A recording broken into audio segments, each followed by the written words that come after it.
Now we're live. This is the stream.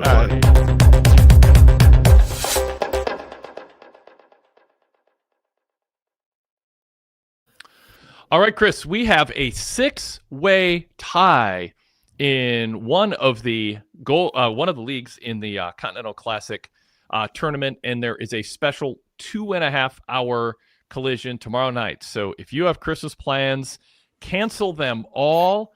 We are at the end of the tournament, and Pac, Jungle Jack Perry, Kevin Knight, Kyle Fletcher, Speedball Bailey, and Kazuchika Okada all have 6 points. All have one match left. I don't know who called this. I'm not sure if it's great booking. It might be. Maybe it'll help ratings tomorrow night. A lot to be determined tomorrow. Your thoughts on one kind of the 6-way tie, but also the finish tonight, having Perry make that happen with a upset win over Pac, who I felt could have been the story of this tournament if they wanted him to be, in terms of trying to establish him as a top guy. I think in some ways, one, the timing is bad from a booking standpoint, because this 6-way tie is going to be on a show that A, is on Christmas Day, and B, on a non-regularly scheduled time for Dynamite. So there are people who are going to miss that. B, which is more of a existential question, I don't think the Continental Classic is a great mechanism for American televised wrestling, which is a different conversation. But I think it's very intriguing that it happens, but it also kind of puts the issue the Continental Classic has every year, where it doesn't really seem to really help people get more over or get in a better position. It's just more a mechanism for wrestlers to have good matches, and then it's over. It struck me, and this is sort of, it's not exclusive to the Continental Classic, but it is accentuated based on what you just said, where you open up a show like tonight's episode cold with Orange Cassidy's ring entrance and Takeshita coming out, and then you get kind of bombarded with a bunch of statistics and crawlers and graphic on the screen catching you up, and it becomes about the points and winning the tournament. But it isn't clear to the average casual viewer, not the hardcore who's going to watch everything and talk about it all week and read pwtorch.com to see what everyone's writing about it. The more casual viewer, who is a difference maker for growth, they don't really have a sense of what's at stake. I don't even think they fully got the change in the Dynamite Diamond Ring stakes either. And there's so many titles and so many ways to get quote opportunities for different things. It gets a little muddled, and then it does become what you said. It's about, you're going to see a bunch of novel matches that are good wrestling. Part of me is fine with an aspect of this, and I sort of want to defend it, which is winning a tournament for the sake of winning a tournament. Now, I sort of argued with Jason Paul about that a couple weeks ago in the flagship. Like, what, can't we just have War Games? And the winner of War Games is the winner of War Games. Why does it have to lead to something else? Why does everything why can't you just say the prize is winning this, not winning this gives you a chance to win a different prize? So in general, I think that should be underlined and emphasized more. But the fact is this is a tournament with a prize. But I don't think 7 out of 10 ardent AEW fans could explain to you what that prize is this year compared to last year and the year before. And then you end up with the format, which is, this was not a show of marquee matchups. Orange Cassidy against Takeshita. I mean, Orange is a reliable guy. He's a good match. They had a good match. Roderick Strong, Mascara Sagrada. You had Ricochet and Bandito, and you had Pac and Jungle Jack Perry, or Jungle Hack Perry, as I misspelled him or autocorrected. Sorry about that. Or Dorado, excuse me, Mascara Dorado. Speaking of typos. So this is not like a killer marquee lineup for a special holiday show, but it's necessary with a round robin format. So you end up with what you're talking about, along with the need to televise, not just on Collision, buried on some late night weekend up against college football, but, shows you actually kind of want people to watch that come to the culmination. And it's a lot for the average fan to keep track of. And it's a bunch of matches of good guys against good guys, bad guys against bad guys, and sometimes lower card wrestlers who aren't winning, like Roderick Strong, and they want you to watch for 10, 15 minutes. So there's some downsides to it. Just kind of respond to some of that or follow up on that. I think one of the biggest problems with the Continental Classic is, and on the show really shows it, is that the men that are the biggest stars on the show are not in the Continental Classic. And that is obviously the people that are in the 4-way for the title. I think one of the problems, though, in this comparison to the G1 that I've watched, I didn't see the last year, but I've watched G1 many years, in New Japan is when the G1 takes place, that is what New Japan does for those 2 months. Everyone stops what they're doing. Yep. Everyone stops what they're doing. Yeah, everyone stops what they're doing and ends in the G1. And it's actually a credit to even be in the G1, let alone winning or losing. It's like some people, oh, will this person be in it? When you have some of the more, former world champions are like, well, I don't really care about the G1, the Continental Classic. Bandito, who's a Ring of Honor champion, he's like, well, I can just win the Dynamite Diamond Ring and get a championship match that way. Like, why would I bother to wrestle this long tournament? It doesn't really seem to be necessary. And that's where it doesn't match up. And also, I think for the issue with the booking is, I remember Justin McClellan, my co-host, and I did a Collision post-show a couple of years ago. We talked about how great, Brody King did really well in this tournament. We think this will be a springboard for him, and it never really occurred. And I think part of the Continental Classic is having people remember what happened last year and how, X wrestler or Y wrestler did this in the Continental Classic, and therefore it led to their following year in AEW, and that just hasn't happened. And I don't, it could happen this year. That could change. But I think that's part of the problem with the Continental Classic. One person wins, and everyone else is just there to have good matches. Tonight, Sean Radican posted Radican's Take editorial during Dynamite, saying they should consider moving the tournament outside of the holiday season. I think there's a lot of suggestions people would have for this tournament. I've enjoyed it, but I also see the downside, the limitations of the format, the limitations of the presentation. So, I mean, what do you think about that? Just moving it out of the holiday season so we don't have back-to-back nights like this where it's going to be tough to, I mean, you're building a tournament where there's supposed to be suspense, and then you tape the final two matches for most, the final 2 nights of matches, including 2.5 hours tomorrow night, on a show that people can read about online, spoiler results. And I've avoided them. I just want to watch the shows play out. For me, it's more fun that way. I don't like to read the final scene of a movie as I'm about to push play on a movie. So I'm not, but teach their own. It's just, I don't think that's a great way to consume pro wrestling if you can help it.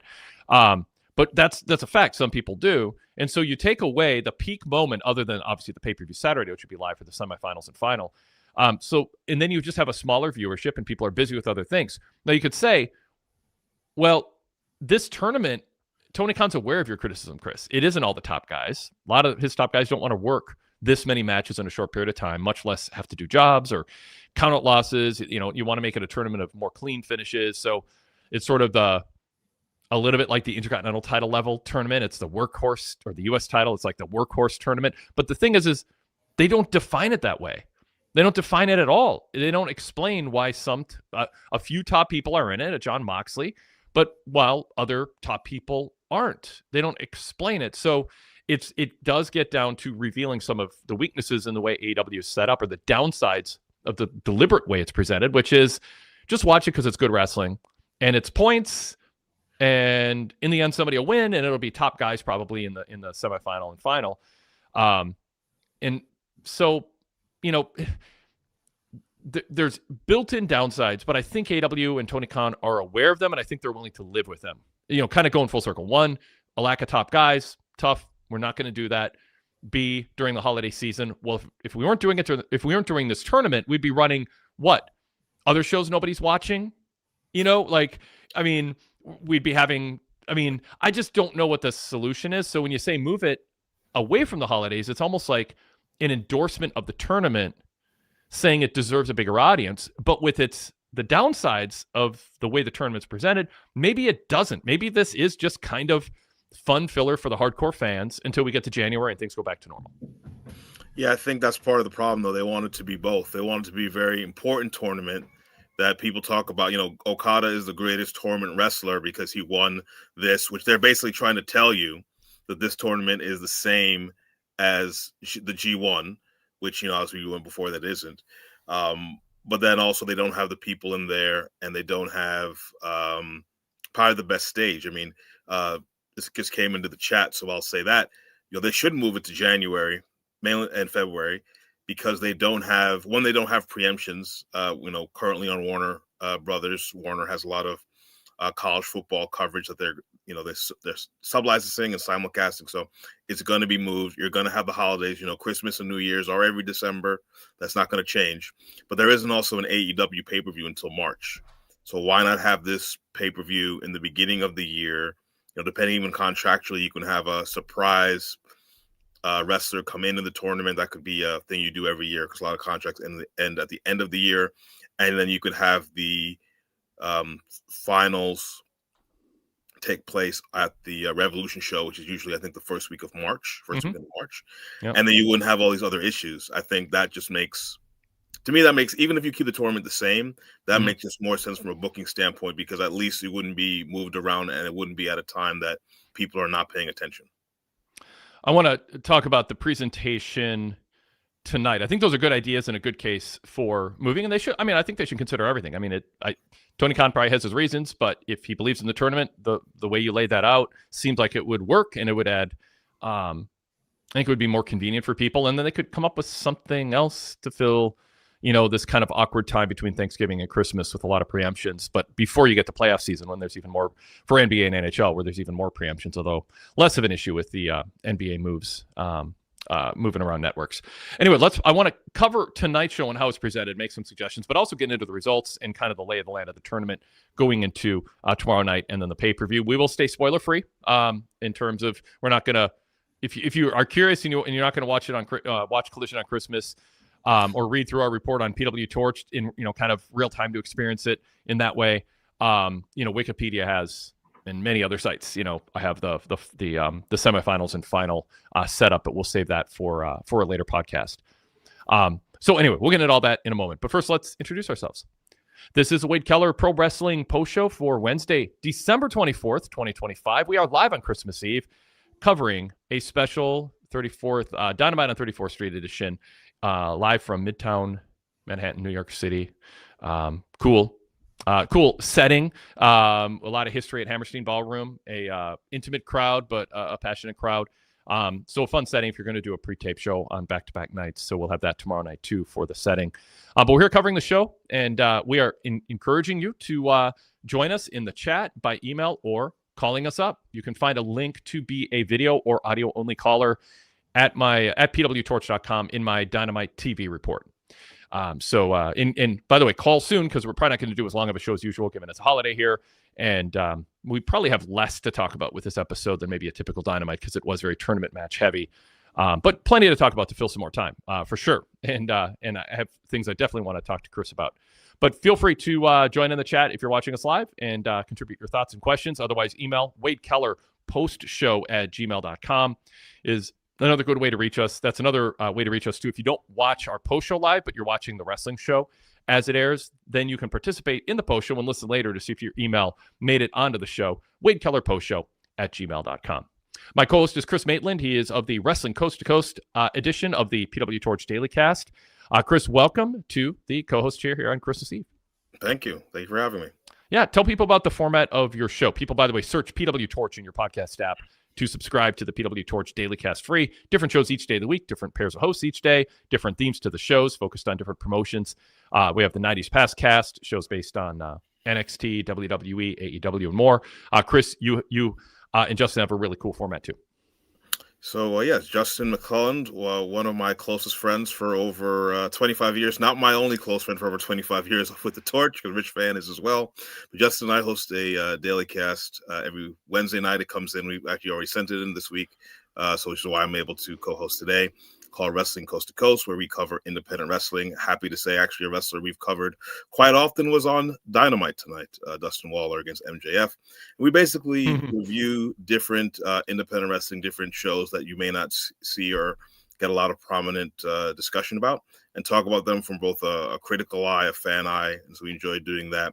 In fact, a few weeks ago, we had our first request. Someone wrote in to request a show, and we actually watched Juggalo Championship Wrestling from a few weeks ago, which I will say there are actually, I actually liked the show more than I thought I would, which to me was quite a surprise. And the show we have that'll be coming up momentarily is on Wrestling Revolver, promotion out of Ohio. Their holiday special, which has actually all four of the Rascals together for the first time in Ohio. And next week, Justin and I are doing our year in review show. And if you want to email us with any questions for us to answer, it's at torchcoasttocoast@gmail.com. Awesome. All right. Let's get back to conversation here on the show. I don't think we covered this. What did you think of Pac and Jack Perry as a just match quality and the back and forth? Rich Fan asked me about it on Everything with Rich and Wade yesterday, a VIP show. What I thought about Jack Perry these days, and I think Jack Perry's kind of found a water level beneath main event status, kind of the chip on his shoulder after everything with CM Punk kind of has dissipated, and now he's just kind of a role player. I think it's fine. There's no shame in that, but I don't think we should look to him to be, have. I'd be surprised if he has some sort of resurgence or big uptick in credibility in terms of how he's framed in the company anytime soon. I mean, he might be a legacy guy who someday does, but if I'm Tony Khan, and I think the read on things is Jack's not a top priority, he'll just being a tag team Luchasaurus and kind of a legacy mid-card act doing his thing. Is he the guy who should be beating Pac? So do you think my framing of how they perceive Perry and where he belongs is wrong? Or do you think it was wrong for him to lose? Or is it fine? The tournament should have some upsets, and it was a roll-up pin, so no big deal. Well, part of it is Darby Allin was supposed to be in this match, and Jack Perry was his replacement. My assumption is that Tony Khan just booked whatever finishes Darby Allin was going to have and just inserted Jack Perry in it, and that kind of makes a difference because Pac beat Darby Allin, I believe, at the last pay-per-view, so it would have made sense if Darby Allin beat him here, but because it's Jack Perry, that's why that occurred. Jack Perry to me is like a good. Yeah. I mean, I don't want to. This might be a weird story, but when we were in college, we bought videotapes, crazy back then, of old NWA, and I was the only. I'd asked my son this weekend if he understood what VHS stood for, and it knew what that was. He's like, I think I do. Is that before DVDs? I'm like, yeah. Good. And we were watching old Crockett, and Jimmy Valiant's music came on, and I was getting really excited.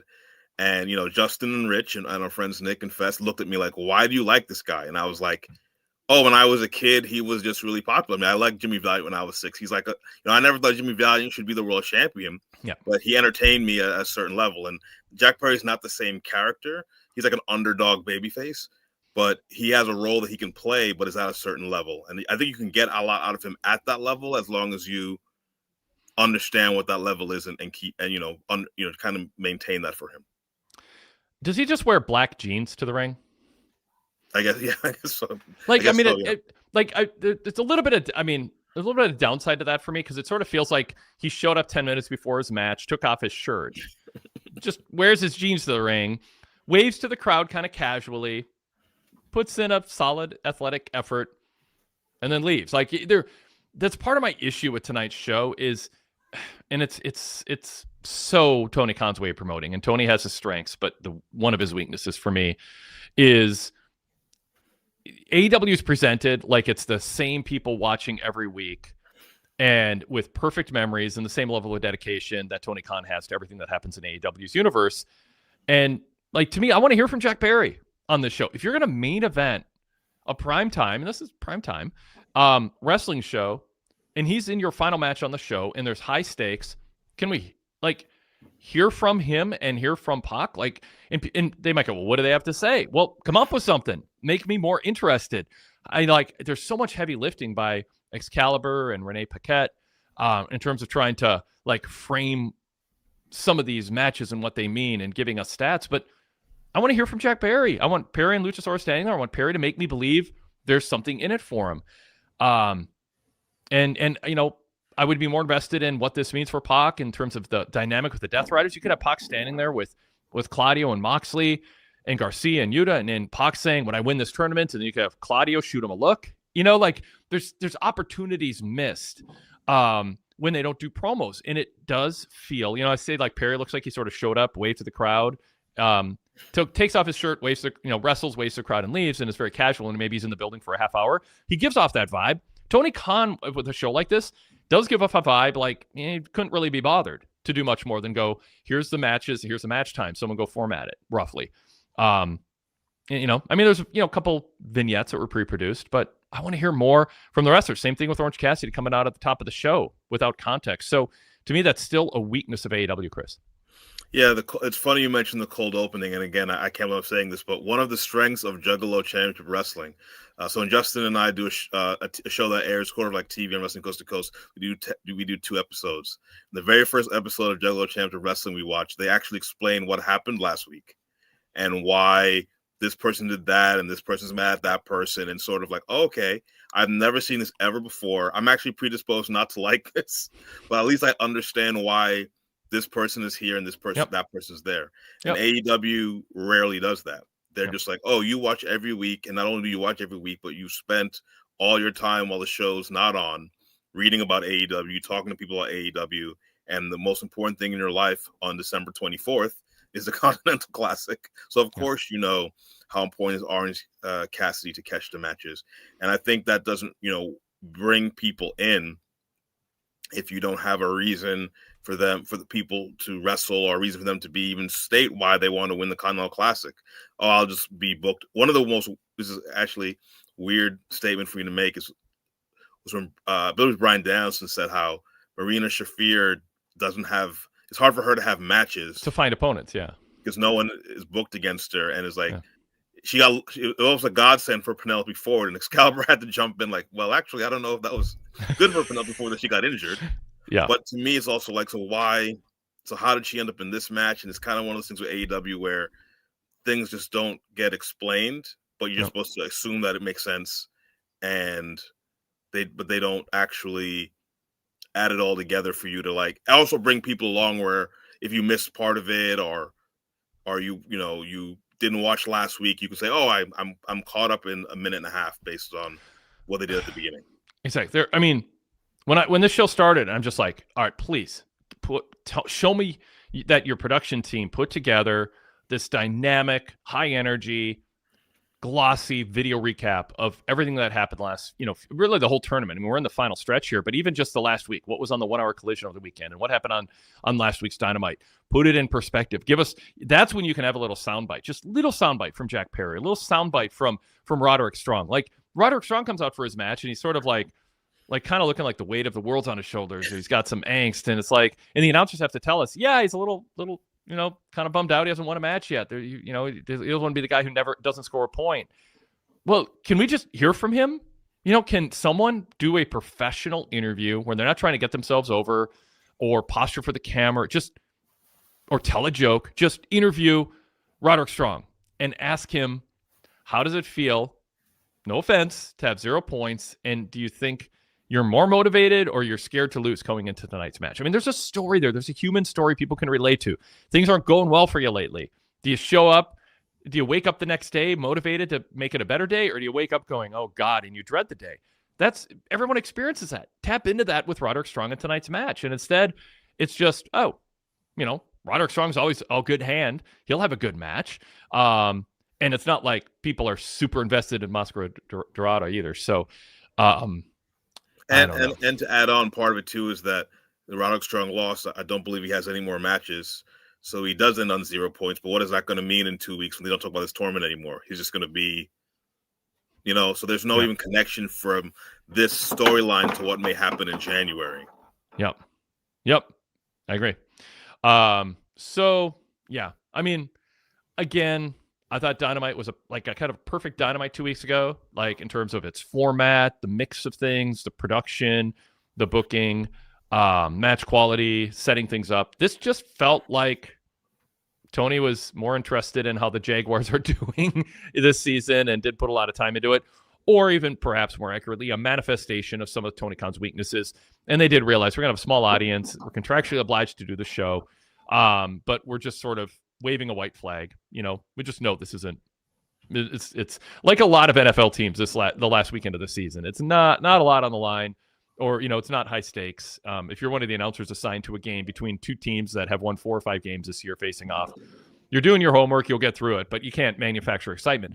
You don't want to watch a Dynamite and feel that way in the final stretch of the Continental Classic, but it did give off that vibe. I mean, and it was almost by design. I mean, in the sense that Orange Cassidy has not been featured on Dynamite as this tournament's about him. And, can he, after a long layoff, come back and just start off 2026 with a bang with a world title shot?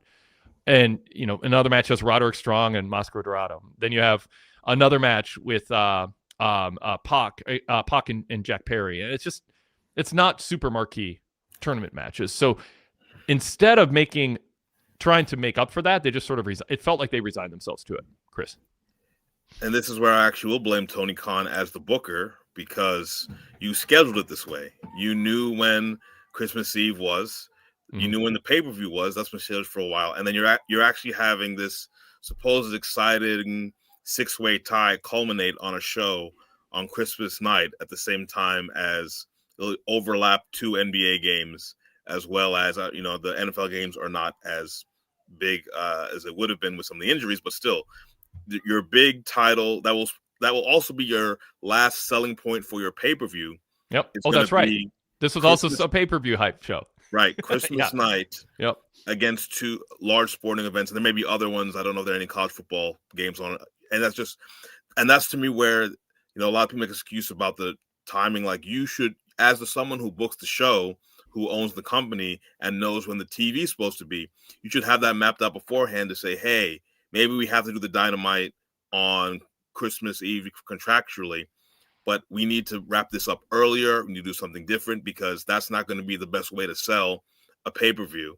Or even if you had to do the show on Christmas Eve, maybe have it not be as exciting as a finish. Maybe it's more not as up in the air. It's maybe only 1 or 2 or 3 people are down to the last spot. But they make these choices, then don't understand why maybe not go as well as they think. Yep, I agree. So let's just quickly talk about match quality here for the tournament matches. Not the framing, not the build, not the hype, not even the outcome, just match quality. Orange Cassidy, Takeshita. Orange can have a good match with anyone. Takeshita always has good matches with everyone. This was going to be a good match, and we got 16 minutes of a good match.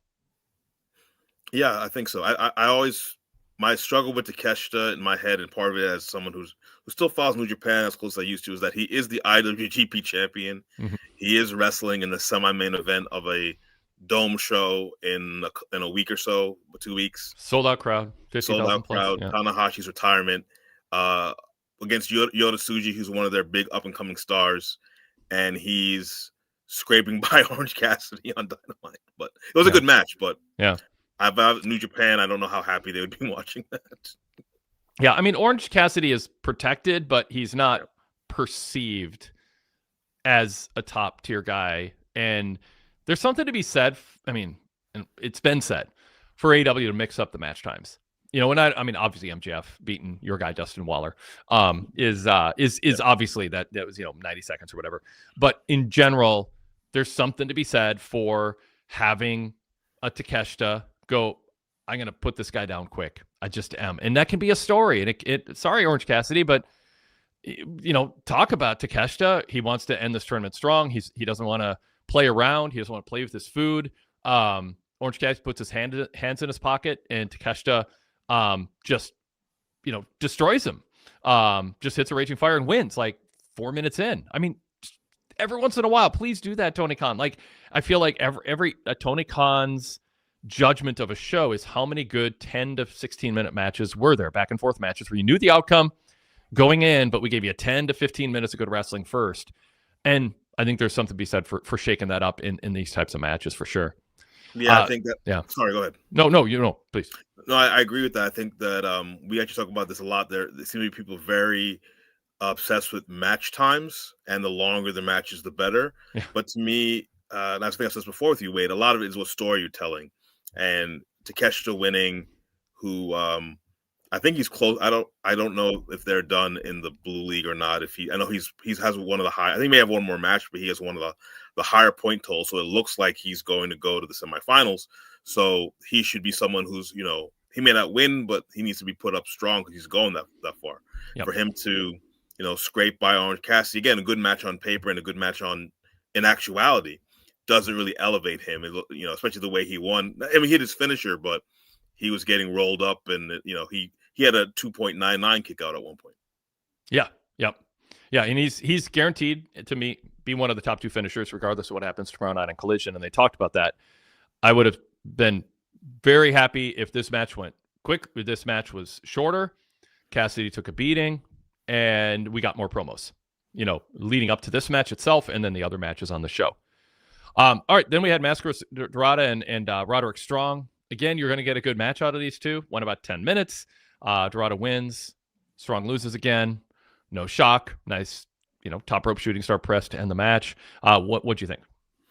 Yeah, Dorada, I don't have the point totals in front of me, but I think he's one of the lower point total folks. So I thought there's a possibility Strong might beat him to get his one win. Because I remember the first Continental Classic, it was, I think Mark Briscoe and Jay Lethal had 0 wins when they wrestled the last match, and so Mark Briscoe got that win. But yeah, I think it was a good quality match between two good wrestlers, but also they're two probably of the least pushed wrestlers in the company. So it, a lot of people were not as into it as they were in the other matches. Yeah. All right, and then I guess we kind of talked about Perry and Pac. Anything you want to add about match quality here? No, I thought it was, I thought it was good. I thought Jack Perry wrestles good as an underdog, even though Pac's a shorter guy. He's more muscular, and I think they wanted to have him win at the end for the tie, and then for him and Luchasaurus to then give out cookies, wherever that was at the end. Yeah. Yep. I mean, I don't know. It's fine. I mean, it's if that's the only kind of Christmas theme we get on Christmas Eve, I guess I'll count the blessings. All right. So also on the show, we had the Dynamite Diamond Ring final, Ricochet and Bandito. Bandito wins in 10 minutes, so he gets a title shot now. That's the Diamond Ring prize now. You win the Diamond Ring, you get a title shot on January 14th on the Maximum Carnage edition of Dynamite. Kind of a screwy finish where Bischoff Khan interfered, kind of stopped Ricochet from being rolled up or something, and then Ricochet mule kicked Bandito.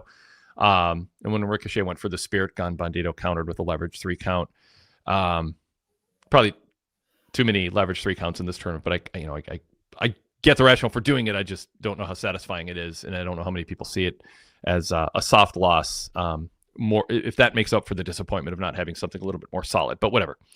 So yeah, what do you think of Bandito getting the title shot, and what does it does it tell us anything about who wins on Saturday? Is it a tell? Like, if Hangman or Swerve win, can you see Bandito getting a title shot against them, or does this kind of tell you Bandito's going to get beat up by MJF on January 14th, or he's going to get beat up by Samoa Joe? I thought MJF was winning before this match took place, before I knew who won. Yeah. So this helped define it. Because again, the Dynamite Diamond Ring for, I was at the Ring of Honor show. Bandito's a wrestler who goes around and like slaps hands with all the fans. He's like the babyface. He wouldn't seem to be someone who wants a diamond ring. I want to see, hopefully at World's End, they have a cut to him in a hammock, just relaxing during the 4-way while they all beat each other up, being like, I got a singles match in a few weeks. Go ahead, guys, do what you want. I think that when I heard Bandito's wrestling Ricochet, Ricochet is a heel. He's the perfect person to have that ring and gloat about it. And there could be some kind of angle with him and getting like, I'm going to get my guys all fancy coats or whatever, or do something because I'm a millionaire, blah blah blah, I'm rich. But instead, it's just another pathway to a title match, which again, I think because MJF wasn't involved in the Battle Royal, this is his way of getting his ring back after he beats Bandito, because he will put the title, he'll ask Bandito to put the title up and the ring up, and Bandito, being an honorable babyface, will do it and then lose the ring. How do you think AEW's handled the ring, the Dynamite Diamond Ring, as a concept, the change in whatever the prize is or the reward is for getting it, and is it worth it to have this concept as part of the annual tradition the way it's set up now, and is it better than in the past? I don't think is it better in the past? No, I don't think they did it at the same time as a Continental Classic. I would not do any sort of tournament Battle Royal while you're having this other tournament, because again, because if it was me and it was like, I can get, because the Continental Classic isn't even for the world title shot, which is supposed to be the most important title. So if you ask me as a person, it's like, you can be in this Battle Royal, and if you're one of the last two, you can wrestle a singles match for a title shot, or I can wrestle grueling matches against 5 other competitors and then a semifinal and a final to get a title that's not as prestigious. I know what option I would take. Yep. So I think they threw this together because and I think the whole angle with Hangman losing the titles to Samoa Joe is they're all in the MJF business, and this is all being done to highlight MJF, and he'll win the title. Swerve and Hangman will probably end up feuding over who's going to win, and he can then wrestle Bandito to get the ring back. But yeah, I think if they're going to do something like this, they should do it at a different time than the Continental Classic. Well, You transitioned well into our next comment. Although we have a super chat, so I'll interject my next planned comment here for Derek Mitchell, who says MJF won the Dynamite Time in the Ring 5 years in a row and uses it as a weapon. I'm sure MJF will still use the ring, but now the winner gets a title shot. It would have been great to explain it beforehand. I mean, your eyes can glaze over and you can get numb thinking about how this all works. And what you just added is a whole other aspect, Chris, which is why would you not just enter a Battle Royal instead of this Green League tournament? The prize is bigger. There's something to be said for concept matches that are just put out there to try to like make up for just more sound booking.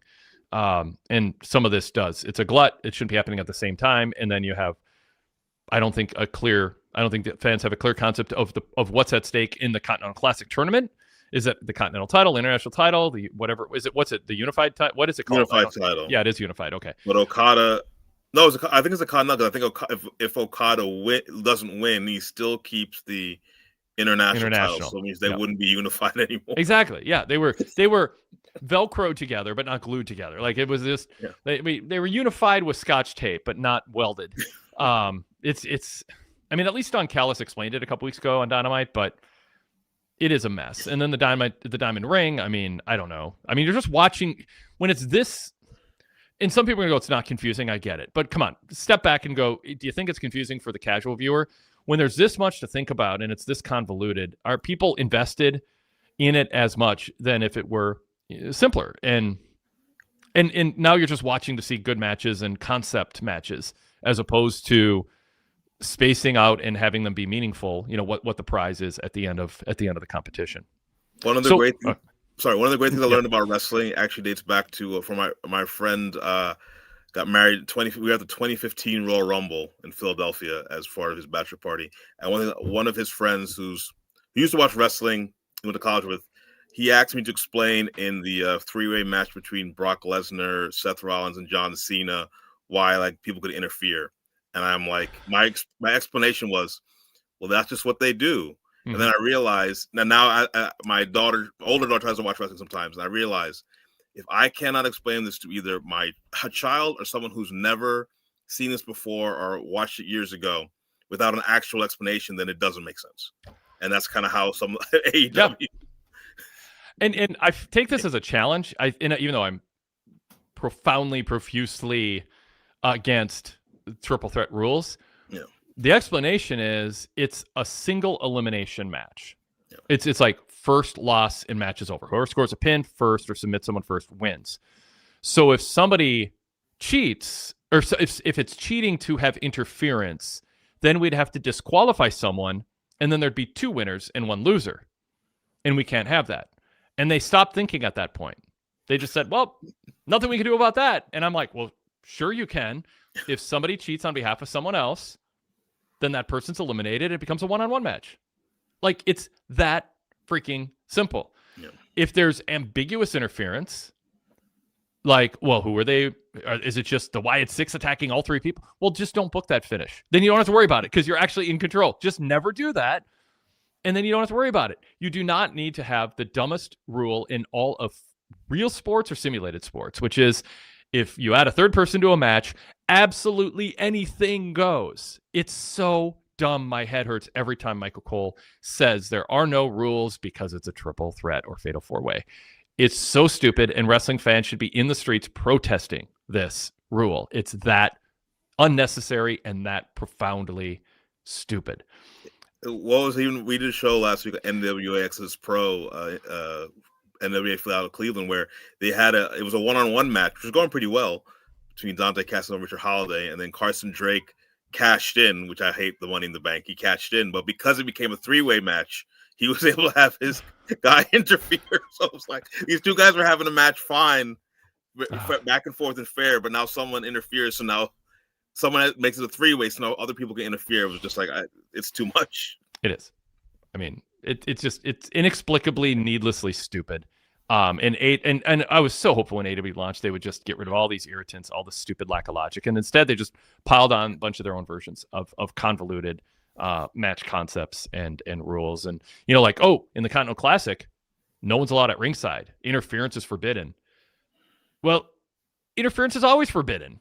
You know what I mean? Like, so someone has to run to the ring instead of standing at ringside. Oh, but we're going to really enforce it this time. If somebody interferes, they'll be suspended and fined. Well, I have an idea. If you have that ability and you think the sanctity of a match outcome is important, why not apply that rule year-round every match, especially world title matches?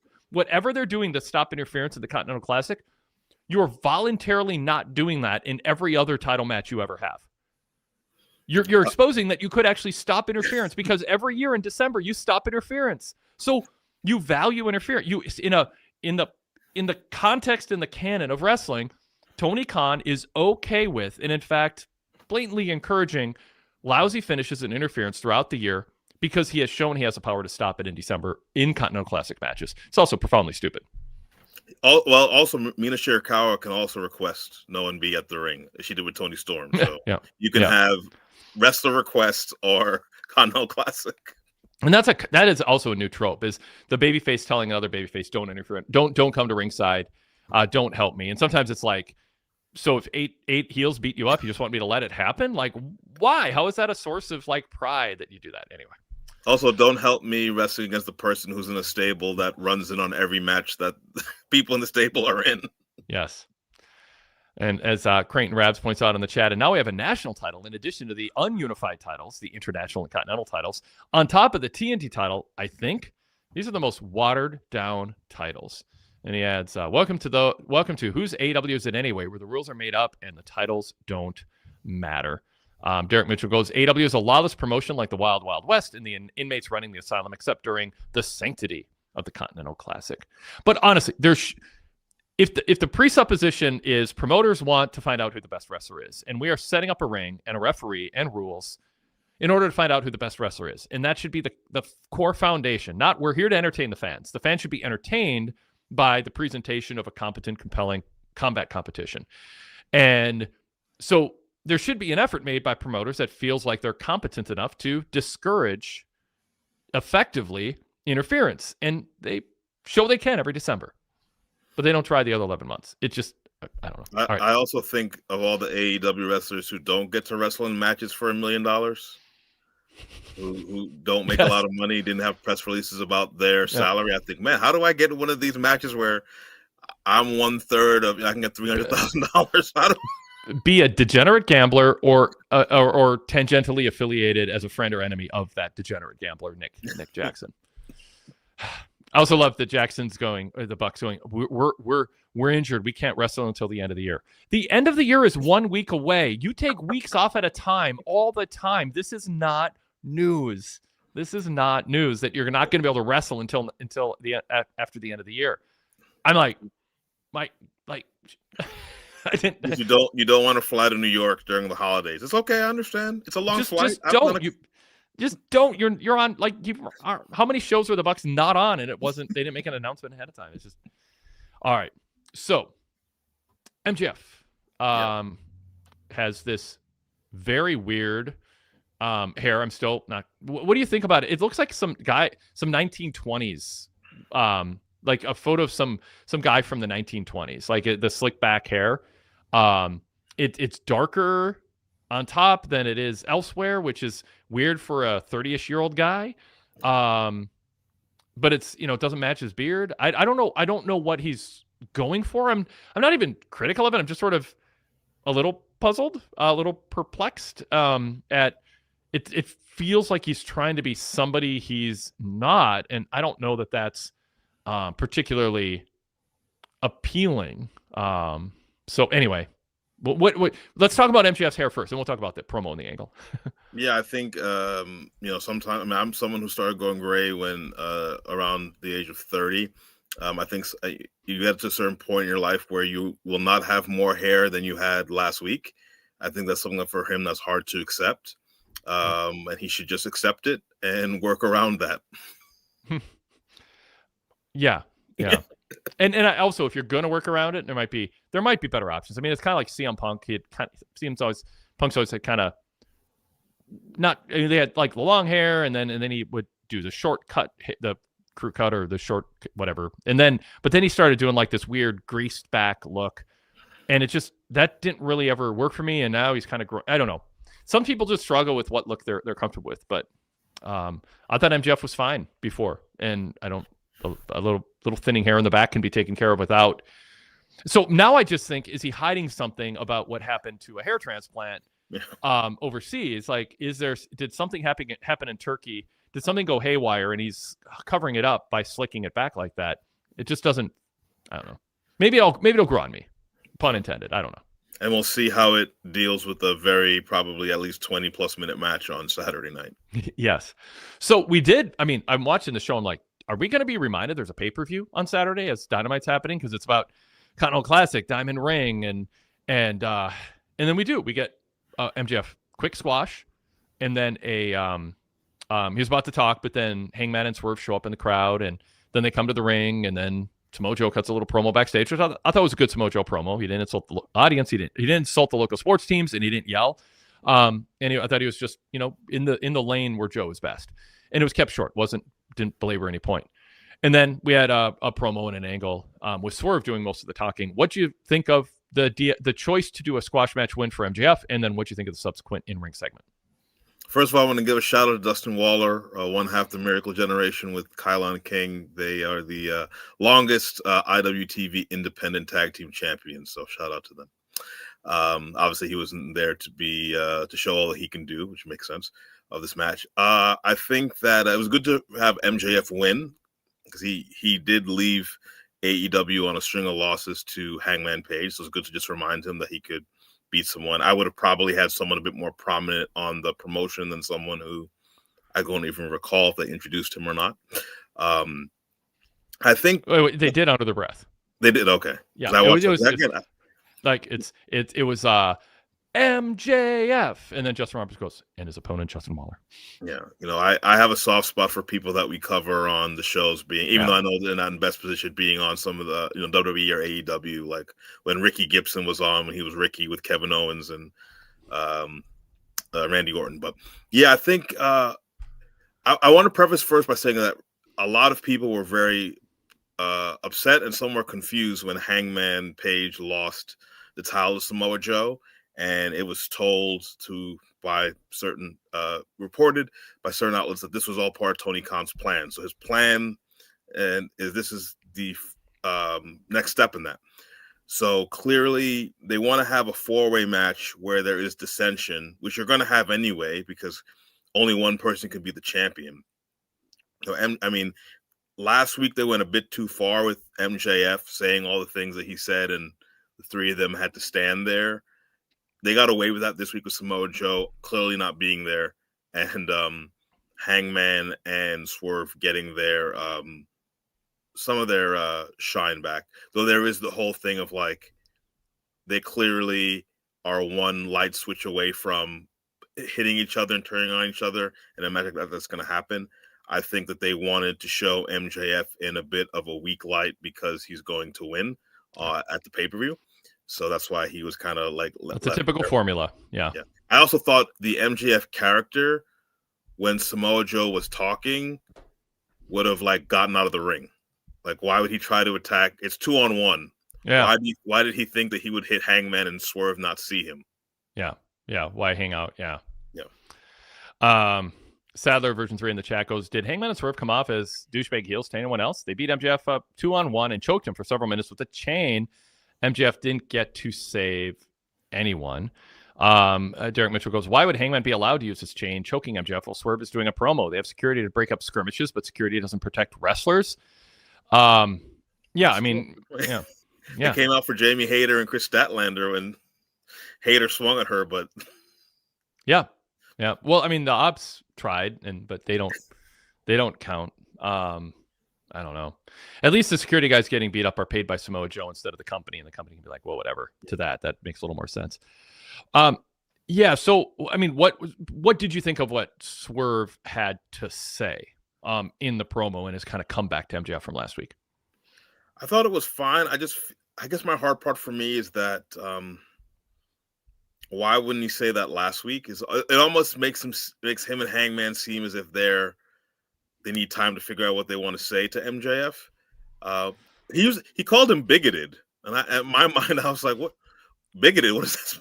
I mean, I got to be honest. black man calling a white man bigoted, you have a lot of thoughts that go on in your head. At least I do. Yeah. And I don't know if that was intentional, but it may just been the wrong choice of words. But he's a egotistical one thing, selfish, but that's a different choice of words. I think. Yeah. To me, the problem is like he's not the champion. Samoa Joe is. So why are you so focused on him when you should be focused on the champion? Yeah. Yeah. It was a heavy barrage, and you pointed out one of the terms. It was a heavy barrage of insults that Swerve had for MJF. I mean, it was a thesaurus of insults. Narcissist, piece of garbage, scum. Crowd is chanting scumbag. He has a fragile little ego. On and on. I mean, it was a lot aimed at him. Almost so much it started to kind of lose its effectiveness. It just felt like overkill. But yeah, Sadler goes, I was surprised he said bigoted too. I was like, what? So yeah. I mean, I don't know how MJF feels about that. But he's like, why'd you say that? Or maybe he doesn't want to bring it up and have that conversation. I don't know. But now we're talking about it. And if you're MJF and and you don't believe it's that should have been a term used, I could imagine him going to Swerve going, dude, people are going to talk about this. Now people are going to think there's some backstory here that isn't who I am. But if it is, then he got called out. And anyway, it's out there now. In terms of promoting the pay-per-view overall, it also included anything more you want to say about that segment, by the way, before I pivot, move on? No. Yeah. So we had Chris Statlander reciting a memorized promo. Every word was memorized. Every inflection looked like it was practiced in front of the mirror 30 times over the last week, like a fourth grader before giving a speech. And not a single syllable felt authentic or human. It all felt like how somebody who memorizes a speech thinks they need to add inflection by putting too much thought into it. I don't think she felt a single word she said in a way that people normally speak. And I'm not trying to be mean. She's on television. She's a world champion and she needs to be better. I mean, and I give her credit. I mean, obviously she worked hard on this because it was evidence of memorizing every single word, but I felt like she memorized every single inflection. Nothing felt like it was coming from her heart. Everything felt like it was coming from memorization. And it didn't land with me. I think people watching are just like, they're not necessarily going to be critiquing it. They're just not going to be pulled into it. Jamie Hayter was better. Yeah. What do you think? I'm sure somewhere John Cena was applauding. I feel like that was like John Cena-esque promo.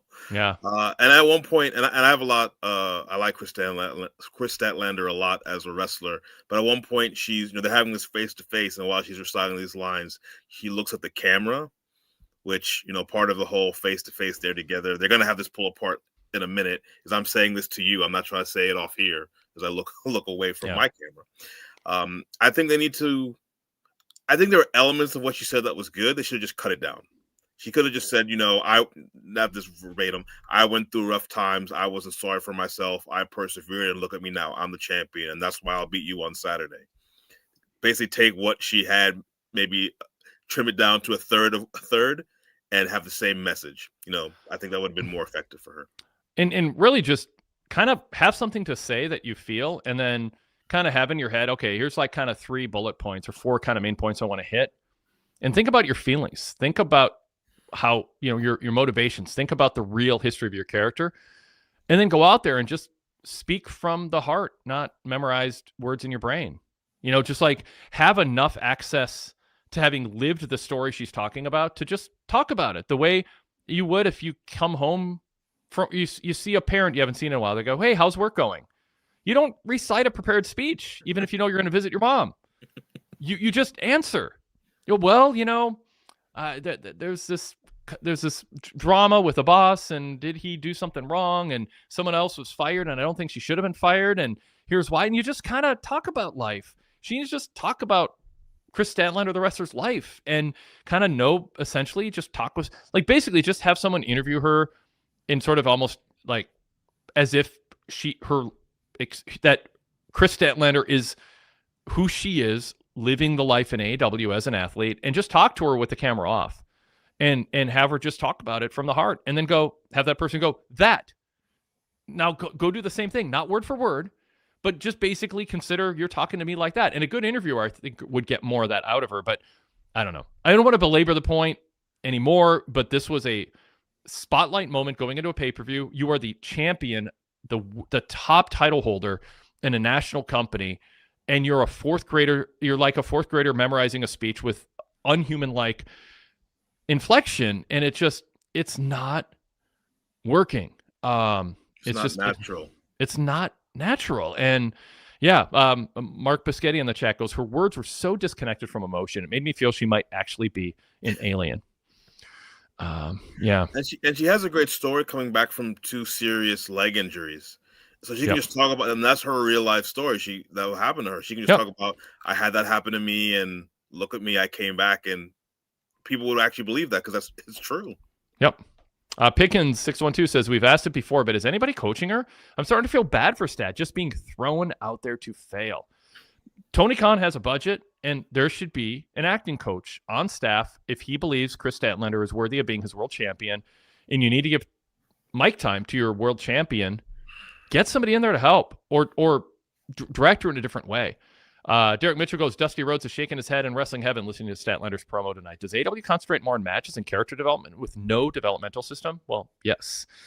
Yeah, so it's too bad. What do you think of what do you think of Jamie Hayter's reaction to kind of her response to it? Did it feel more natural? Is it a good character for her?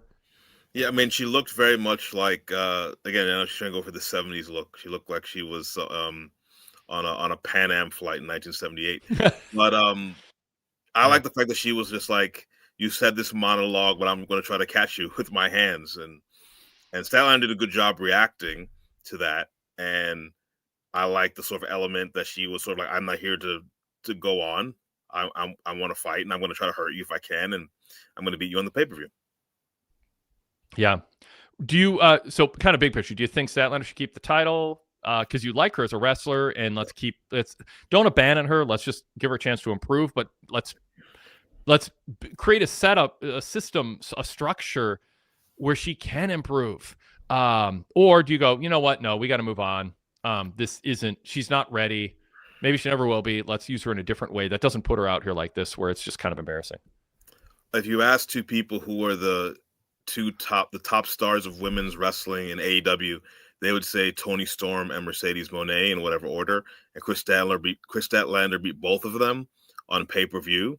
So if she has done that, I think you need to progress with her. And maybe they think this is what they're doing is a great idea, as a way to get her over the top as a character. But I think for someone that's done that, I think you should go forward and retain the title. All right. How about Derek Mitchell had a super chat, another one here. Thank you. Super chat's always welcome. Hangman telling MJF his language could cost him an acting job. AEW is ultra-violent, burning houses, setting someone on fire, using a syringe, suffocation, and constant blood, but language is the issue? I thought that was interesting, too. I'm not saying MJF is despised by his peers in the locker room, but I am saying everything on TV points to that in terms of the words chosen, the believability. Speaking of if Statlander feuded with MJF, by the way, maybe we'd get the best promo out of Statlander because she could just speak from the heart about how much she doesn't like Max.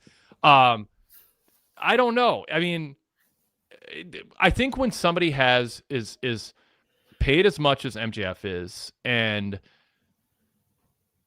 is seen, I'm pausing because I don't think it's as prevalent as it was, but I think it's somewhat prevalent that the idea that MJF has Tony Khan on speed dial, that Tony Khan is a big fan of MJF, and that he collaborates, he gets his way, that there's sort of a teacher's pet vibe that people perceive in the locker room. I think you can flip that around and go, he is ambitious and he is assertive in ways that other wrestlers aren't, and it serves him well. I mean, I'm not casting judgment or taking sides on it, but the perception is he's always talking to Tony Khan, and he's got this contract, and what has he done? And he barely wrestles compared to us. He's not taking bumps. And yeah, he has got one foot in the other acting world. I could imagine Swerve Strickland's words coming from the heart a little bit. It's also the right babyface promo to cut if you love MJF in real life, but you're trying to make fans boo him and cheer you.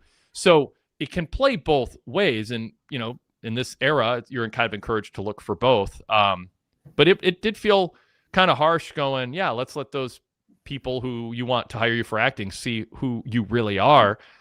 I don't know how that I mean, I guess fans go, yeah, I don't like MJF, so therefore I want to see him fail at Hollywood too. So go ahead and say some terrible things that'll cost you gigs. I guess that was the point of that, Chris.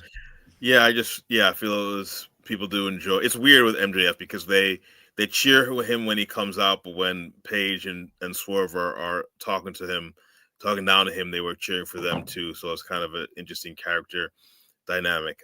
I do think, honestly, and this is based on the AEW, based on what happens at World's End. You know, my prediction could be wrong. I'm not a prognosticator, but two things. One, Tony Khan's already publicly said he moved the Ring of Honor pay-per-view because he's at every show for MJF's wedding. So that tells you a big thing, as he said that. And two, if the end result of AEW in 2025, and this is a critical point, where the whole part of the year was the Death Riders taking over and then a bunch of baby faces helping Hangman Page win. If all that was thrown away so MJF could come back and get the title, which may happen at the pay-per-view, that may give some fans a thought about the Tony Khan MJF relationship that no promo can really change. But yeah, I think that they because they have this style of I'm gonna say things and you can't hit me, they actually have to be, they end up going a lot tougher than maybe you would if someone was going to swing at you. And yeah, I think they do go a bit too far.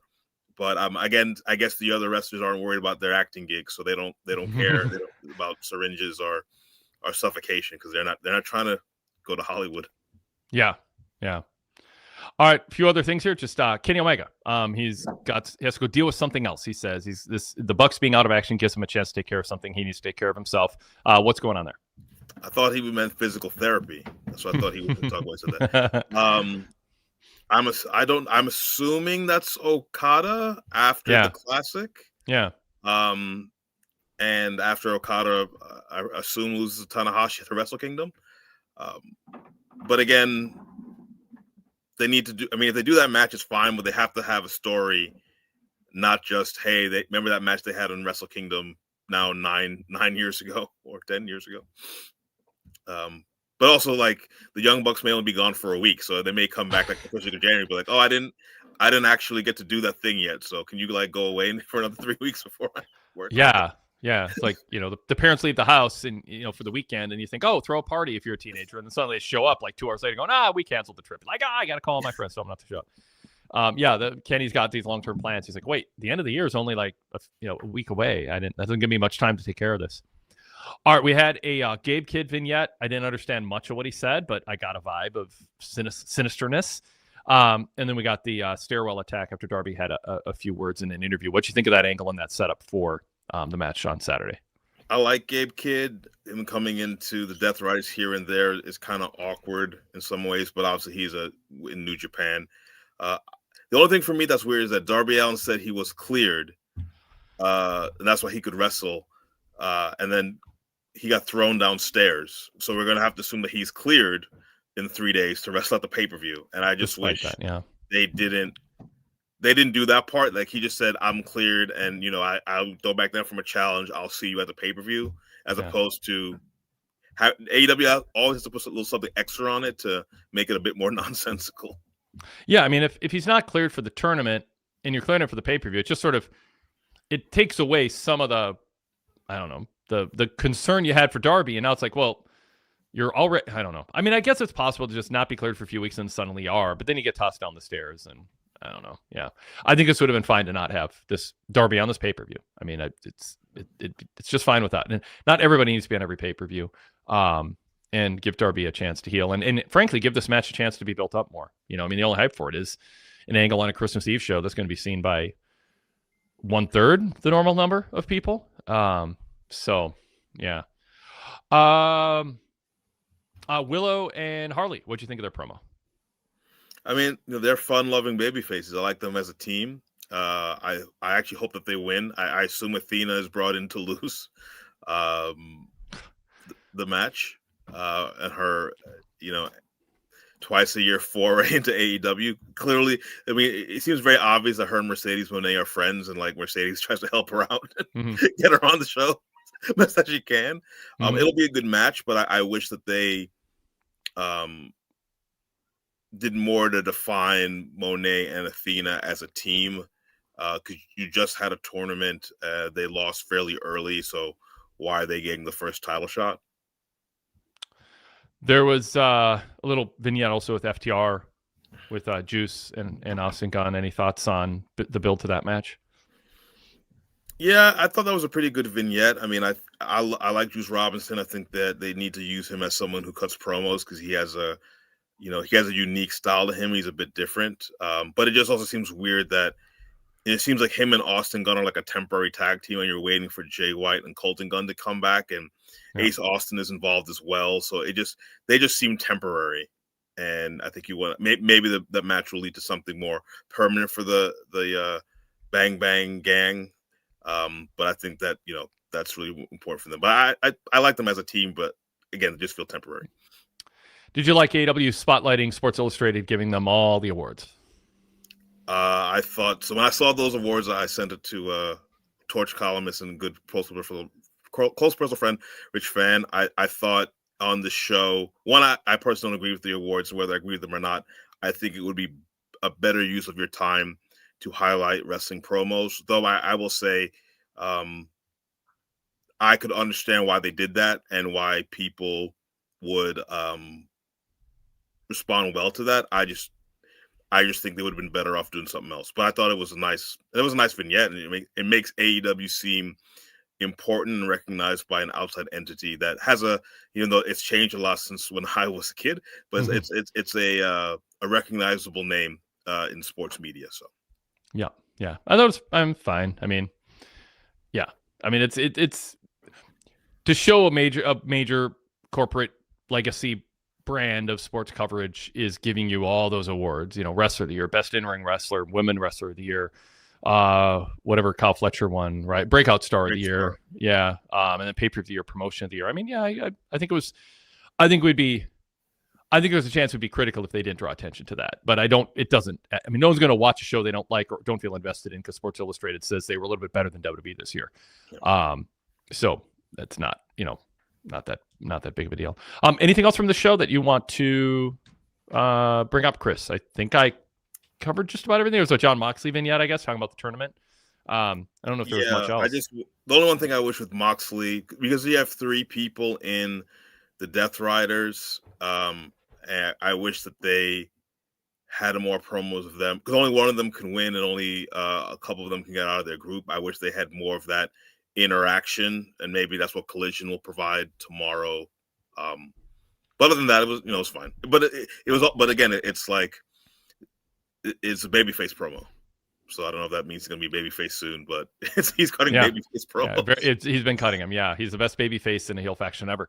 I think Collision tomorrow, 2.5 hours. I think Tony Khan thinks, some wrestling fan when gathered with family is going to put a wrestling show on, so people who don't watch wrestling will get to say, I like this guy. That's what happened to that guy. This is cool. The problem is you're going to have to compete with, and I don't know how everything lines up, but some NFL and NBA games. And I bet if there's a non-wrestling fan gathered around a TV at a Christmas party, they're not going to let you put on AEW. They're going to want to watch the NFL and NBA. The only people watching Collision tomorrow are going to be AEW fans, and they're going to be in a bedroom or watching on their laptop or phone while everybody else is watching football on the main TV. So that should not be a strategy. I mean, I did have a cool moment in my life with being home for Thanksgiving, Survivor Series 3. My parents love wrestling, and they got me into it. 3 generations of Maitlands watching Survivor Series, though that was not at night. That was not on Thanksgiving night.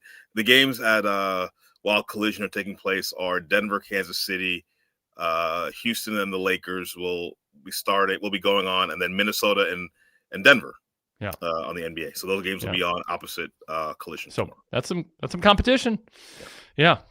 All right, cool, Chris. Go back to your family. Thank you. Oh, thank you, and Merry Christmas to you, Wade, and everyone at PWTorch. Thank you, everybody, for joining us on this episode. Treat yourself. I joked. I didn't really joke. I'm serious. Sell your gift cards that you are getting tonight and tomorrow when you gather with families for Target, Amazon, Barnes & Noble, whatever it is.